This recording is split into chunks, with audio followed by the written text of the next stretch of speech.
மாணவர்களே, பல்பகுதியங்களை பற்றி நாம் ஏற்கனவே கற்றுள்ளோம். இங்கு பல்பகுதியங்களை எவ்வாறு வகைப்படுத்தலாம் என்பதை பற்றி பார்க்க இருக்கின்றோம்.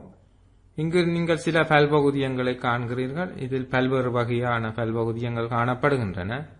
டெர்லின், பொலியஸ்டர், பேக்லைட் மற்றும் ரப்பர், பொலித்தீன் மற்றும் பொலிபுரப்பலின் உரப்பைகள் போன்றவற்றின் படங்களை நீங்கள் காண்கிறீர்கள். இவற்றை எவ்வாறு வகைப்படுத்தலாம் என்பதை நாம் இனிவரும் பகுதியில் கற்போம். இவ்வலகை கற்பதன் மூலம் நீங்கள் தோற்றுவாயை அடிப்படையாக கொண்டு பல்பகுதியத்தின் வகைகளையும் இயற்கை ரப்பரின் மூலக்கூற்று கட்டமைப்பினையும் கட்டமைப்பின் அடிப்படையில் பல்பகுதியங்களை வகைப்படுத்தவும் வல்கனைசுப்படுத்தப்பட்ட ரப்பரின் இயல்புகளையும் பல்பகுதியங்களின் முக்கியத்துவங்களையும் பல்பகுதியங்களின் பிரதிகூலங்களையும் பல்பகுதியங்களின் பிரதிகூல விளைவுகளை குறைக்கும் செயற்பாடுகளையும் அறிந்து கொள்வீர்கள். தோற்றுவாயை அடிப்படையாக கொண்டு பல்பகுதியங்களை நாம் வகைப்படுத்துவோம். தோற்றுவாயை அடிப்படையாக கொண்டு பல்பகுதியங்களை இரண்டாக நாம் வகைப்படுத்தலாம்.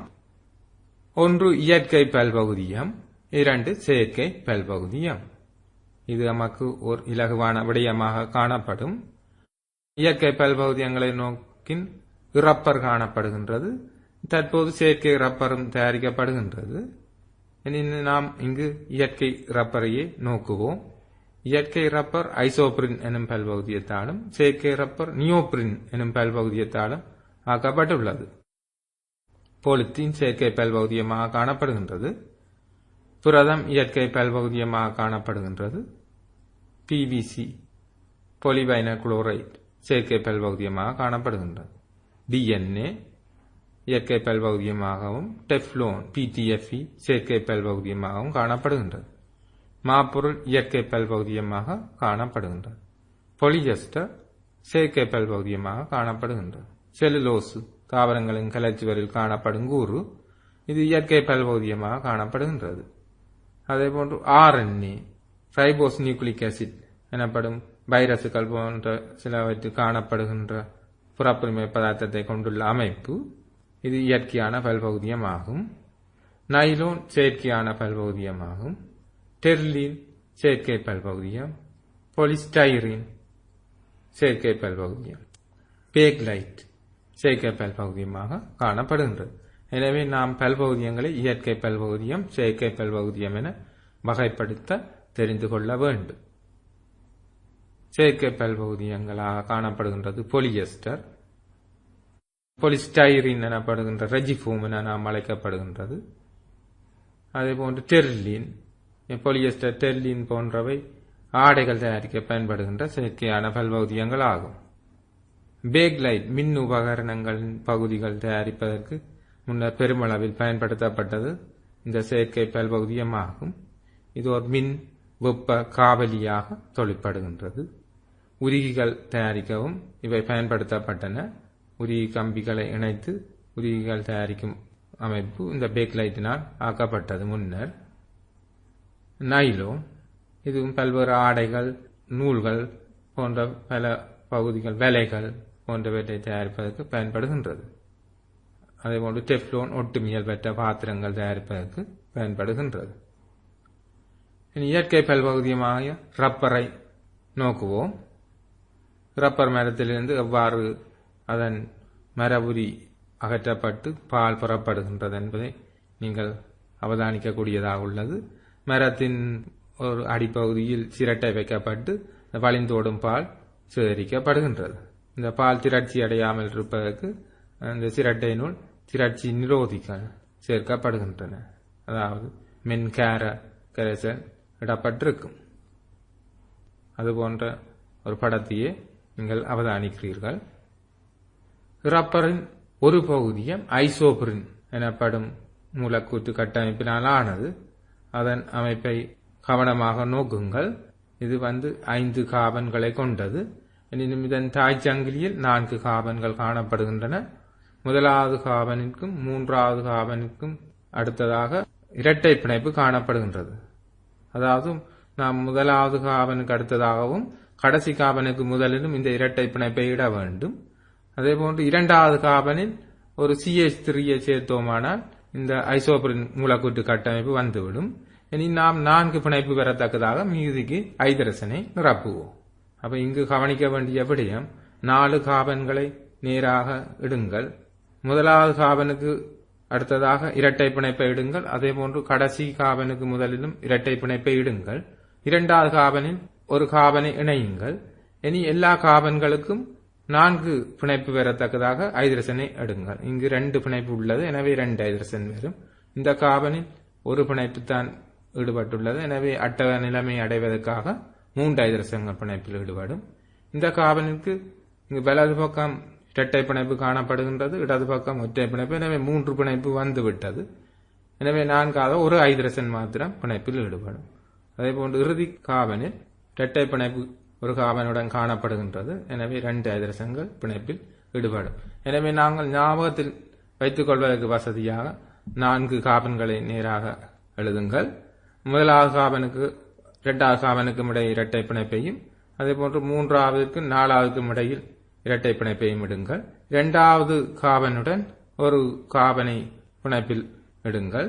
இனி 4 பிணைப்பு எல்லா கார்பன்களுக்கும் பெறத்தக்கதாக ஐதரசன்களை சேருங்கள்.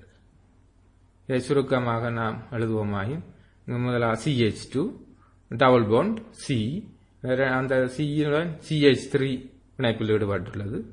அடுத்ததான் CH டபுள் பாண்ட் CH2. இதுவே ரப்பரின் ஒரு பகுதியமான ஐசோபரினின் கட்டமைப்பு ஆகும். இயற்கை ரப்பர் என்பது ஐசோபரின் எனப்படும் ஒரு பகுதியத்தின் பல்பகுதியாக்கம் மூலம் தோன்றும் இயற்கை பல்பகுதியம் ஆகும். பல்பகுதியாக்க செயல்முறை வருமாறு. இங்கு எண்ணிக்கையான ஐசோபரின்கள் சேர்ந்து இயற்கை ரப்பர் உருவாகியுள்ளது. இங்கு இரட்டை பிணைப்பு நாம் ஏற்கனவே இதற்கு முதல் வீடியோ கிளிப்பில் நாம் கற்றுள்ளோம். இரட்டை பிணைப்புகளை உடைத்து இங்கு நடுவில் உள்ள கார்பனுக்கு ஒரு இரட்டை பிணைப்பை இட்டுவிட்டு மத்திய தொடக்க கார்பனுக்கும் இறுதி கார்பனுக்கும் ஒரு பிணைப்பு கோட்டை இடுவோமானால் அது எண்ணிக்கையான ஐசோபரின்களை குறிப்பதால் அது ஒரு பல்பகுதியமாக அமையும். கட்டமைப்பு அடிப்படையில் பல்பகுதியத்தை வகைப்படுத்துவோம். கட்டமைப்பு அடிப்படையில் பல்பகுதியங்கள் பின்வருமாறு வகைப்படுத்தப்படுகின்றது. நேர்கோட்டு பல்பகுதியம். இங்கு பல்பகுதிய மூலக்கூறுகள் நேர்கோட்டு வடிவில் இணைந்திருக்கும். ஆனால் நாம் நினைப்பது போல் ரூலர் வைத்து அடித்தது போல் நேர்கோட்டு வடிவமாக இருக்காது. ஒரு அலை வடிவமாகவோ அல்லது அலையின் வடிவத்தின் அளவு, அதாவது மேடு இறக்கங்கள் கொஞ்சம் குறைந்ததாகவோ காணப்படலாம். நேர்கோட்டு பல்பகுதியத்தின் அமைப்பை காண்கிறீர்கள். அடுத்து குறுக்கு சங்கிலி பல்பகுதியம். நேர்கோட்டு பல்பகுதியங்கள் குறுக்கு சங்கிலியினால் இணைக்கப்பட்டிருக்கும் பல்பகுதியங்கள் குறுக்கு சங்கிலி பல்பகுதியம் எனப்படும். அதாவது நேர்கோட்டு பல்பகுதியங்கள் குறுக்கு சங்கிலியால் இணைக்கப்பட்டிருக்கும் போது அது குறுக்கு சங்கிலி பல்பகுதியம் எனப்படும். இங்கு பக்க சங்கிலியுடனான பல்பகுதியத்தையும் அதேபோன்று குறுக்கு இணைப்பு கொண்ட பல்பகுதியத்தையும் காணக்கூடியதாக உள்ளது. எனவே குறுக்கு சங்கிலி பல்பகுதியத்தை நாங்கள் 2ஆக வகைப்படுத்தலாம். ஒன்று பக்க சங்கிலியுடன் கூடிய பல்பகுதியம், மற்றது குறுக்கு இணைப்பு கொண்ட பல்பகுதியம். இறப்பரை வல்கனைசு படுத்தல். இறப்பரில் உள்ள மீள்தன்மை இயல்பு இறப்பரின் எல்லா பயன்பாடுகளுக்கும் பொருத்தமானதல்ல. இதனால் இறப்பர் கந்தகத்துடன் சேர்த்து வெப்பமேற்றப்பட்டு உறுதியான இறப்பர் தயாரிக்கப்படுகின்றது. இதனால் இறப்பரின் தேய்மானம் குறைக்கப்பட்டு உறுதித்தன்மை அதிகரிக்கப்படுகின்றது.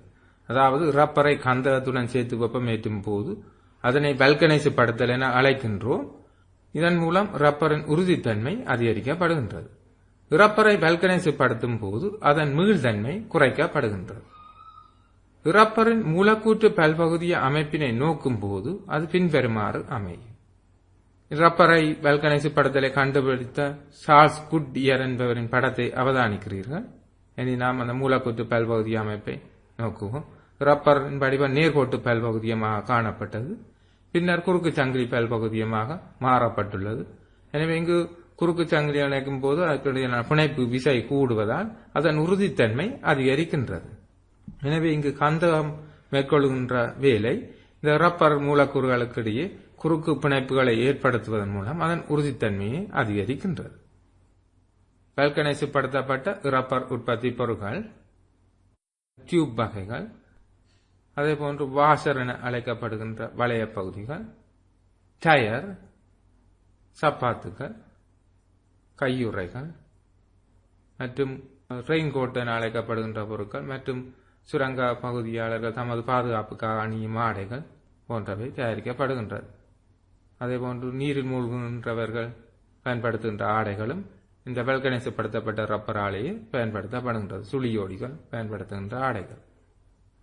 பல்பகுதியமாக்கலின் முக்கியத்துவம். பல்பகுதியங்களின் குண இயல்புகளை தேவைக்கேற்ப மாற்றக்கூடியதாக இருக்கும். பயன்படுத்துவது இலகுவானது. வெவ்வேறு வடிவங்களுடைய உற்பத்திகளை மேற்கொள்ளலாம். எந்த வர்ணங்களையும் சேர்க்கக்கூடியதாய் இருக்கும். விலை குறைவாக காணப்படுகின்றது. பல்பகுதியங்களின் பிரதிகூல விளைவுகள். அநேகமானவை உயிரியல் அழிவுக்கு உட்படுவதில்லை.